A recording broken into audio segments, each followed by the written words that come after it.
Nuri Bey. Şunu vermemiz lazım oraya. Canlı yayını vereceğiz ya. İçi gelsene.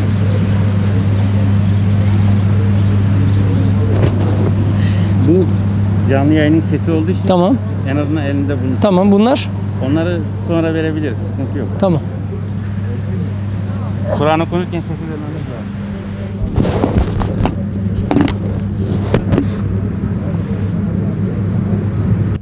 Milli Görüş lideri, 54. Hükümetin Başbakanı ve Saadet Partimizin merhum Genel Başkanı Profesör Doktor Mücahit Necmettin Erbakan hocamızı anma ve anlama haftası kapsamında düzenlediğimiz Kur'an-ı Kerim ve dua programımıza hoş geldiniz, sefalar getirdiniz. Euzubillahimineşşeytanirracim. Bismillahirrahmanirrahim.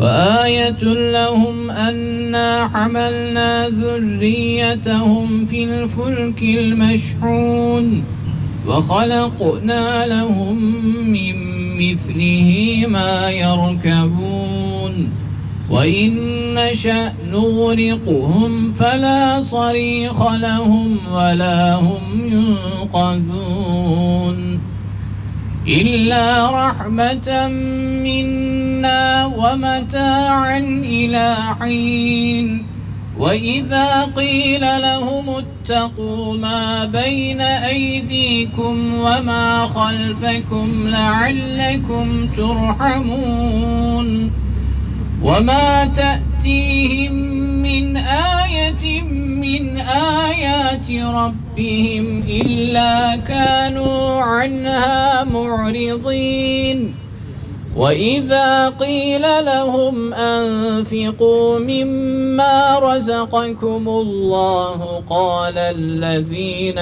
كفروا للذين آمنوا أنطعم من لو يشاء الله أطعمه إن أنتم إلا في ضلال مبين ويقولون متى هذا الوعد إن كنتم صادقين ما ينظرون إلا صيحة واحدة تأخذهم وهم يخصمون فلا يستطيعون توصية ولا إلى أهلهم يرجعون.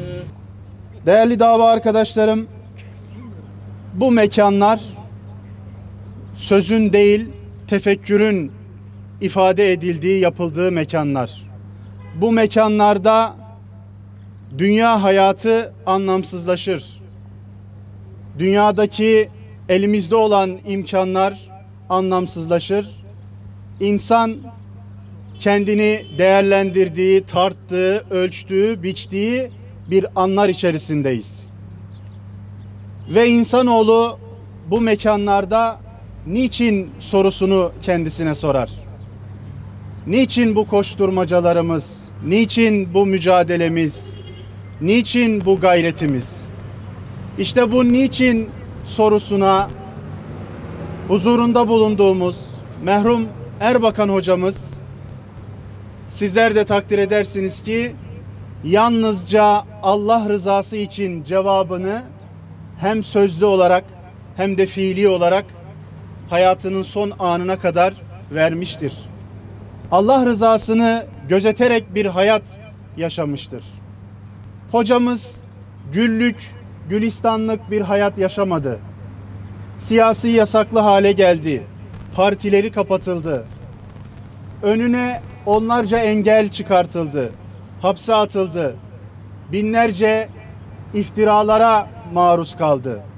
Ama Erbakan hocamız bizlere örnek olarak olduğu, bizim en fazla örnek alacağımız yönü itibariyle hiçbir zaman pes etmedi.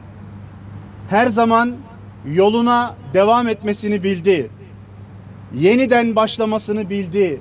Yeniden besmele çekmesini bildi ve bu her yeni besmelesi en güçlü besmelesi oldu.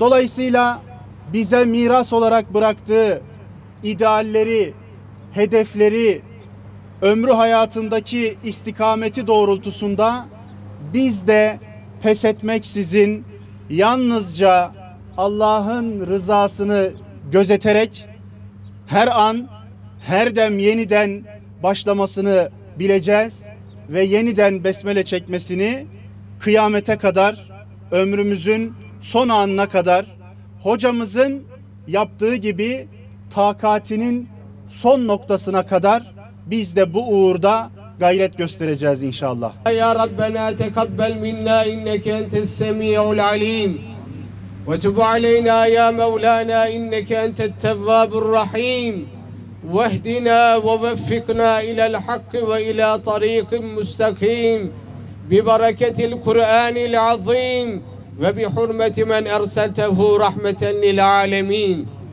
Va'fu anna ya kerim va'fu anna ya rahim واغفر لنا ذنوبنا بفضلك وجودك وكرمك يا أكرم الأكرمين ويا أرحم الراحمين اللهم زينا بزينة القرآن وأكرمنا بكرامة القرآن وشرفنا بشرافة القرآن وألبسنا بخلعة القرآن وأدخلنا الجنة بشفاعة القرآن إلهي رحمة kainata ve bedenlerimize sağanak sağanak yağdığı şu rahmet mevsiminde Ya Rabbi kapına geldik, Ya Rabbi kapına sığındık, huzuruna geldik, divanına durduk, duruşlarımızı kabul eyle Allah'ım. Ya Rabbi kulluğumuzu, dualarımızı, niyazlarımızı yüce katına arz eyledik, kabul eyle.